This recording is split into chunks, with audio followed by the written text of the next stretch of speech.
and 5, 4.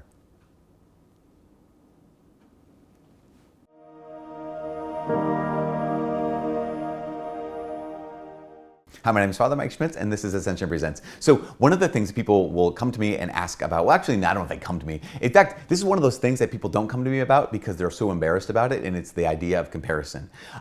People will compare themselves to each other, and they won't actually admit it to others until it gets to such a point where it's like, oh my gosh, everyone's comparing themselves to each other. It's the worst thing in the world. I'm like, oh, okay, now you finally came and talked to me about this. We could have resolved this really a lot earlier when, if you would have said, Father, I'm starting to compare myself to other people, and I would say, stop it. Problem solved.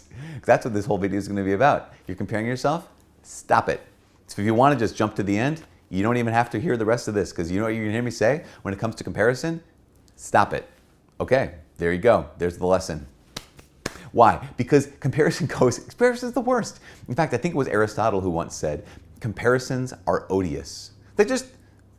They stink.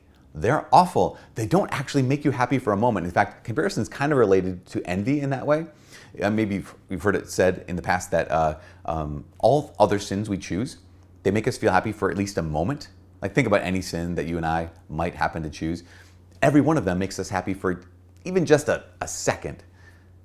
Envy doesn't make us happy ever.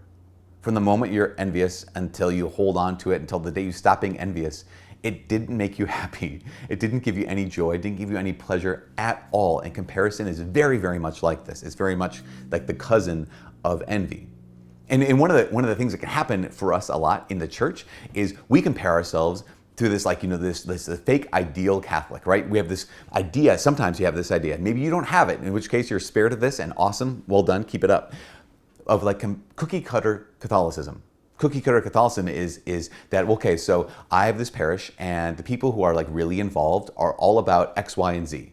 So it could be this. It could be, I have this parish that's really into social justice, and so all like the ideal Catholics are the ones who are all about like the committee for social justice and whatnot. Or maybe you have a parish that's thriving and has married couples and families, and you're not married, or you don't have a family, or you were married but something happened to the marriage, and you say, okay, I don't fit that mold. And so then you're saying like, what? So in my parish, you have to be like this in order to fit in, because that's the ideal. Now, the interesting thing about Catholic is kataholos, right, is Greek. That means universal, which means that no one of those models, no one of those emphases is actually the ideal. There is not one person in our experience of like a cookie cutter Catholic who is the actual ideal. It reminds me of this Bible passage where St. Paul is writing about the body and how the different parts of the body can't say to the other part of the body, I don't need you. We need the whole thing. But there is not, it's to kind of stretch out St. Paul's metaphor, it doesn't make sense for the hand to say to the foot, not, I just don't need you, that's what Paul writes. It doesn't make sense for the hand to say to the foot, you need to be more like me.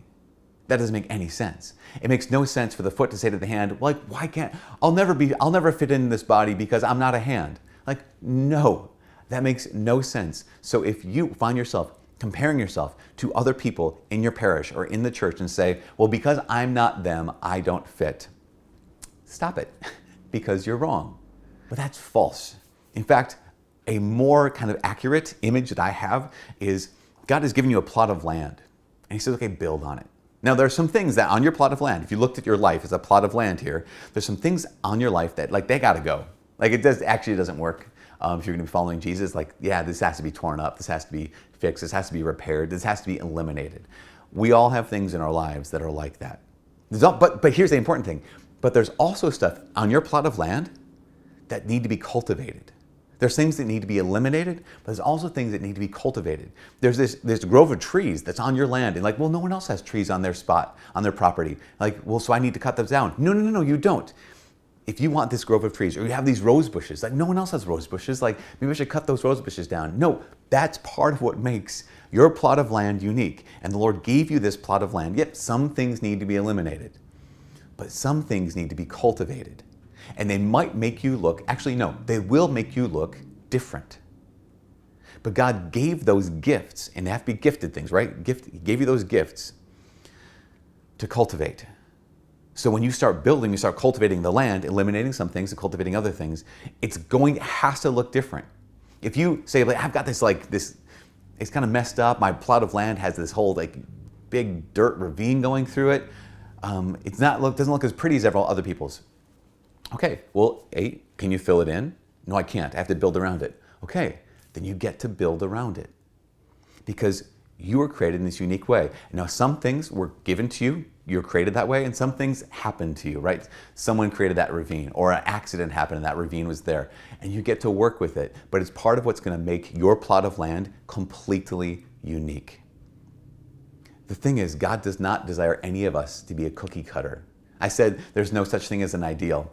There's no such thing as an ideal in your parish, but we do have the ideal. His name is Jesus. Jesus is, St. Paul says, be imitators of me as I am of Christ. So maybe he's saying, I'm the second ideal, whatever. But the point is, the ideal is Jesus. And when it comes down to it, every single one of us is called to pattern our lives off of him, that our hearts end up looking like his. So what's in your plot of land that looks like Christ's heart? Cultivate that. What's in your plot of land that actually gets in the way of Christ's heart? Then eliminate that. But in all things, choose Jesus. Now, we just had a little pipe water going through the pipes right now, so I'm going to cut this bring this video to a close and let you know that if you ever find yourself falling into this cookie cutter Catholicism or comparison Catholicism, just stop it. From all of us here at Ascension Presents, my name's Father Mike. God bless. Like, subscribe, comment, and all that stuff.